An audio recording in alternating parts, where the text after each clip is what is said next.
I'm joined now by the ABC's referendum and voice correspondent Dan Borscher. Dan, the voice referendum is likely to be less than 6 months away. Has the government set aside money in the budget to establish the voice if it is indeed passed? Yeah, your mate Jeremy, good to be with you. $360 million is what the government's put aside now up until this point. $30 million of that is new money in tonight's budget. The majority of that came throughout the announcements we've seen earlier. And the real focus I want to bring you to is $10 million that's been put aside by the government for mental health for Aboriginal and Torres Strait Islander people in the process around this debate this year. And we know that it's already been fraught and is causing quite a bit of distress in some Aboriginal and Torres Strait Islander communities. So that's one of the key elements that's new money tonight. We also have seen that the $20 million that the former government announced previously about local regional voices that would be really those that speak into a national voice if the referendum is successful. That money's been held over and also, I suspect, neutralising a political attack. Warren Mundine's campaign group, Recognise a Better Way, has been given the tax status so that people can make tax-free donations.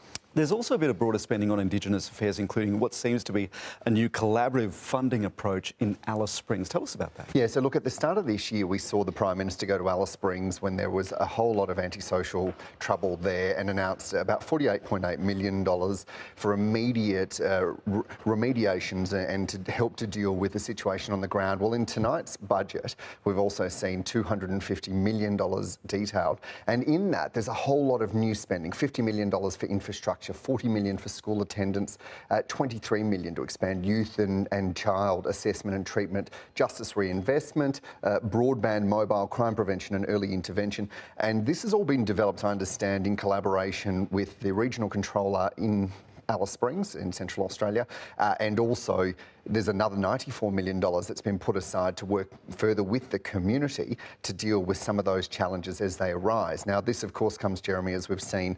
the Treasurer announced $1.9 billion for First Nations health, housing, education, employment.